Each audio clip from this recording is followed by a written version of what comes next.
Alright, the good thing about writing scripts for short form content is that the scripts on average are anywhere from 45 seconds to 60 seconds long, and that means you're only really writing about 70 to 160 words. I'm going to assume you use short form to boost your social media, either to get people to convert or just for social engagement. Either way, I'm going to show you how to write every single piece of short form that you've ever written, but 10 times quicker and with less effort. So if you're wasting a bunch of time writing this yourself, this video will help you a lot. First of all, if you don't know, I've talked to many business owners before and they've all said the same thing. They spend too much time on the trivial tasks and they don't really have time on the things that they would rather be doing. That's exactly what I've been doing for the past year. I built these systems for businesses to mitigate these challenges that they face on a daily basis. So if you come to your project tabs under Claude, we're going to open a new project. And we'll call this one Copywriting Assistant. You can see I've already done this. And we're trying to write short form content for, let's say, a fitness niche. And then once we create that project, we're going to have files on the right hand side here and then also an instruction set. This is the prompt that we'll be making in just a minute. But what we can do first is actually upload a knowledge base. Now I've already gone ahead and done this. Alright, in order to actually help the AI give us what we want out of it, we need to give it context and we need to provide it with enough information and enough quality information in order for us to get the highest quality of output. That makes sense. So in this knowledge base there are two different transcripts. One is for the top viewed scripts and the other one is for top converting scripts. And the reason I've done this is because you may be optimizing, well, depending on what your offer is, you may be optimizing for reach rather than conversion and also vice versa. This way you can feed the AI with both contexts and it has a lot more information to work off of. And the way you would do this is to copy the link of your most performing shorts or your most performing Instagram reels. There's tons of services that do this online. You just paste the link in and it gives you a transcript out and you paste this all into a single document.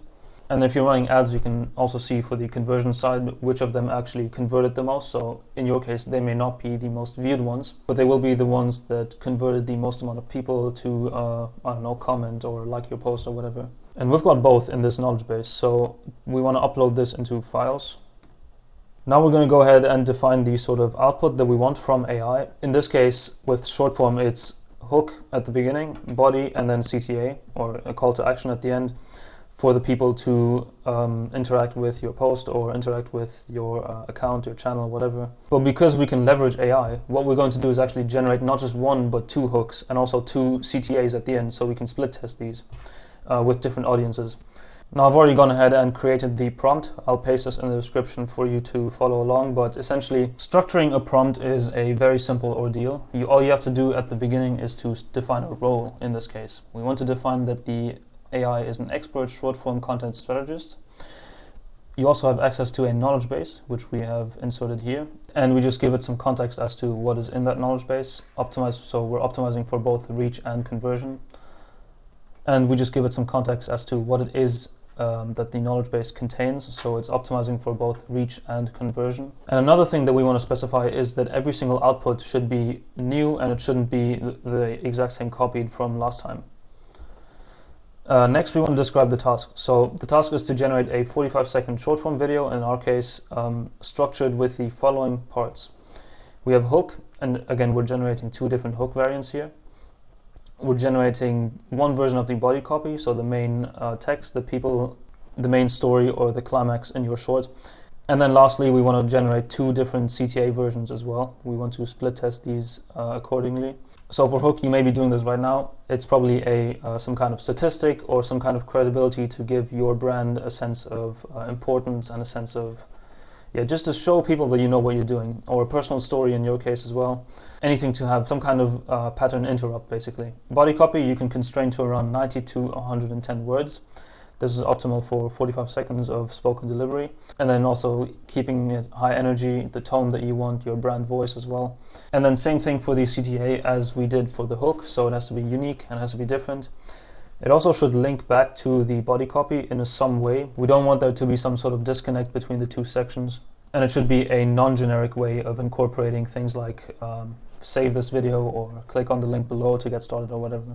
Again, we want to reiterate the rules for output. So in this case, hook variant 1, 2, body copy, and then CTA 1 and 2. Another thing that's very important that we have to include is to enforce concurrency. This means that every single copy or every single time that you use this assistant, it's going to give you a different output. And this is very important because otherwise you will be sitting here chatting to a knowledge base. We want to enable the AI to reach for different outputs, giving us unique angles, hooks, bodies every single time. Alright, as you can see, it has generated 2 hooks, a body copy, and then 2 CTAs. For the first variant, it went with a statistic. For the second one, it's sort of like a personal story. You can substitute these. So all you need to do really is just to look over this to approve whether or not it's good. If it's a personal thing, you can add your own angles to it. You can just rewrite copy. But you don't have to rewrite the entire thing, you just rewrite the hook in this case. So to summarize, we've given ourselves a chance to step away from the boring side of content, which is to write every single copy out. I assume you're doing some sort of batch filming. This way you can have 15 scripts generated for you within seconds, which means you don't have to spend a bunch of time ideating, planning scripts, all that stuff. And we've made sure that through our prompt, we align ourselves with the brand, and you're not straying too far away from the tone of voice that your audience may be used to at the moment.